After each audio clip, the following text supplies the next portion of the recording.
So this will come up some on the recitation on the homework. Occasionally when you're doing these problems, you do need to put in a little bit of other information. There's an example at the recitation tomorrow that's where you'll get two solutions and you need to think, oh, one of these solutions means that the objects had to go through each other. And that doesn't make sense, right? So sometimes you have to actually bring in something else besides just the momentum and energy formulas. Right, that's the physics and not just the math once you get to the math part. There's also an example in the homework where you had to figure, it's actually in 2 dimensions, and you can figure out the angle that they bounce off at based on the geometry, so based on the forces that are involved. You don't need to figure out how strong the forces are, you just need to figure out what direction they act, and that tells you an angle. And that gives you enough information to solve the problem. Right? So sometimes that happens, but the main thing to do is that those first parts, right? That you have, okay, what is happening? When are the before and after moments? And there can be more than one pair, right? And then for each one, is momentum conserved? Is energy conserved? Why? And then if your momentum is conserved, you can use momentum conservation, right? In X and in Y, or in just one of them if you only need one of them, right? And then for energy, it's the sum of the kinetic and the potential energy is conserved, right? And there's only one, right? There's no directions for energy. There's only one energy equation ever.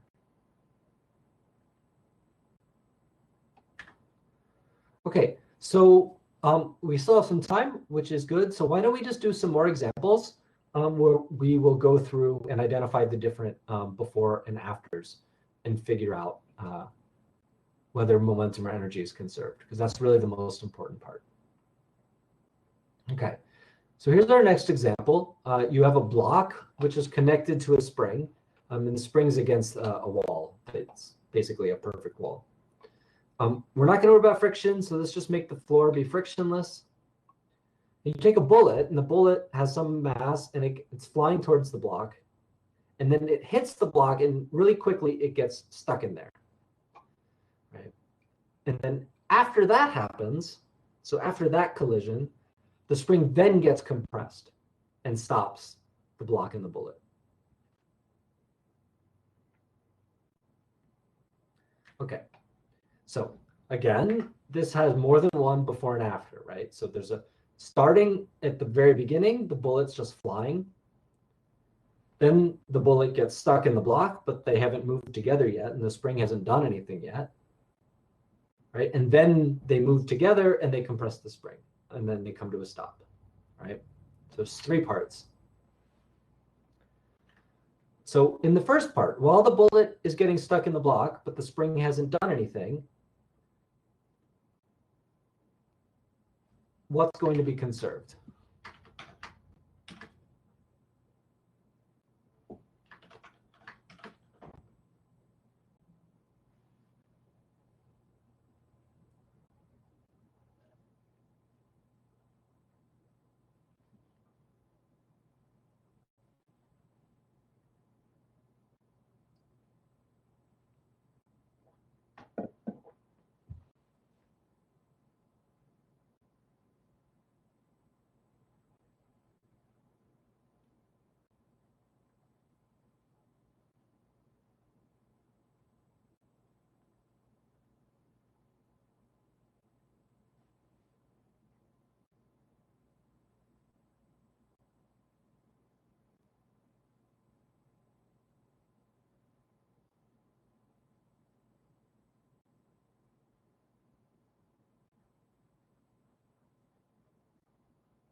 I want to take about 30 more seconds to think.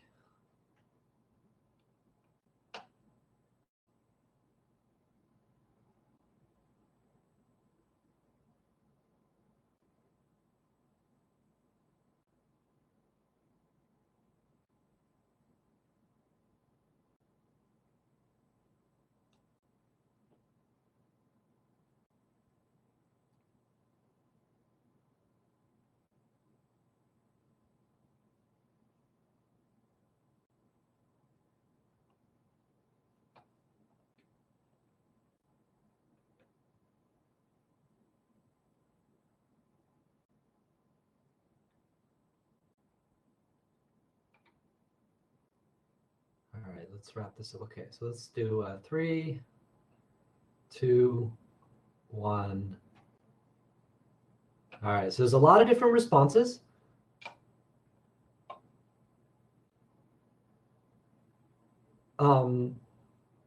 Yeah, in some way, Aaron, it is similar, and that's actually good that you can point that out. So let's talk about this. So the most popular answer is B, right, which was the same answer actually as the other problem, right? Momentum but not energy, right? So what's going on, right? In this case, while there is a spring attached, we're saying that this happens so fast, right? So this example,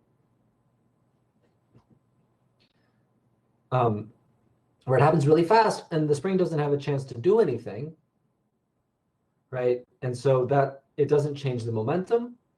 And so since there's no other external force in that direction, that horizontal direction, right, you are going to conserve momentum, right? But there's a giveaway that you don't conserve energy, right, because you're sticking the bullet in the block. So basically, anytime two things get stuck together, you're not going to conserve energy. Okay, like just you can guarantee that. All right, and so B's were right. So that was the plurality. Momentum but not energy is actually good that A had a bunch, so that was right. So people who said A were right about the momentum part, which was good, right? But just remember about the energy. So when things stick together, that takes some energy to do that. Okay, so there's an internal force between the two things that makes them get stuck together, and that will break the energy conservation.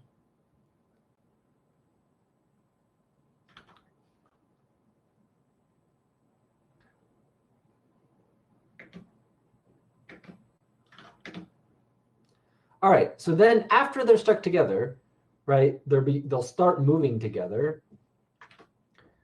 right? And then the spring is going to compress them and bring them to a stop. So while that's happening, what's conserved?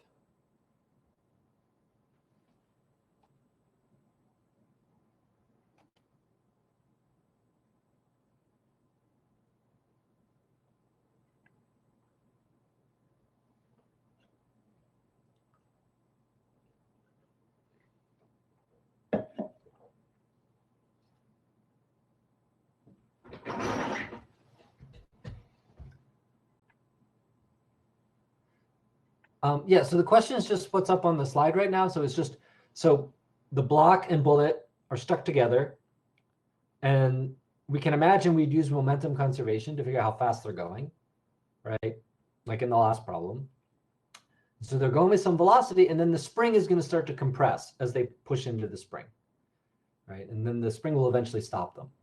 And so the question is, while the spring is pushing on them and stopping them, what's conserved?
Okay, so why don't we just take a little bit more time if you need it.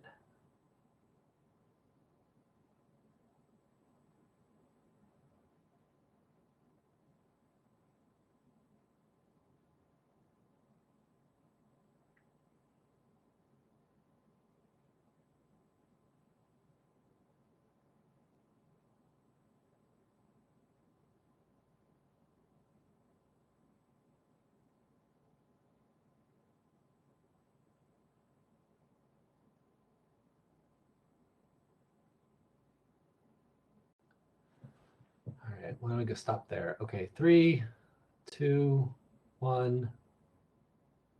All right, so by far the most popular answer here is C, which is good.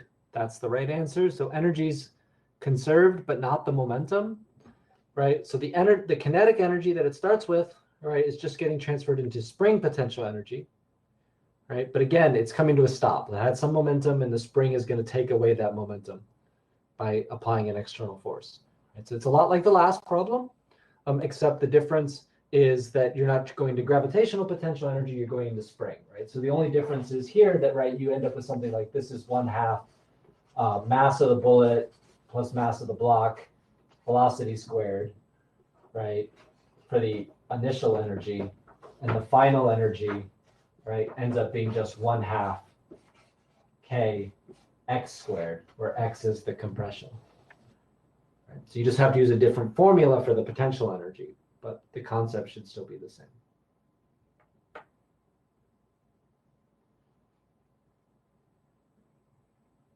Okay, any other questions about the setup for this one?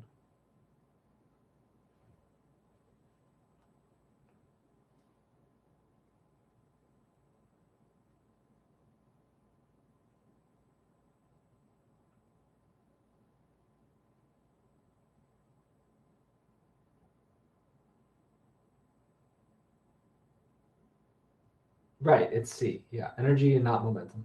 That's right.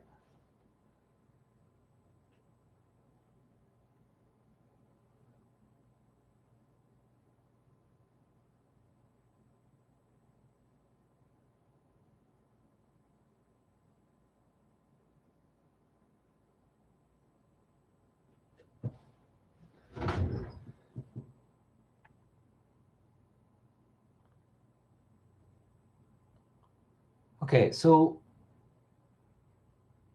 I think it would be more useful to use our remaining time here to actually talk about how to set up these problems some more, right? Because there's still, I think, a lot of confusion about when each one is conserved. If you want to practice studying, that's a good practice problem to actually carry through and do the rest of the formulas and try to find the answer. So why don't we talk about another example? Yeah.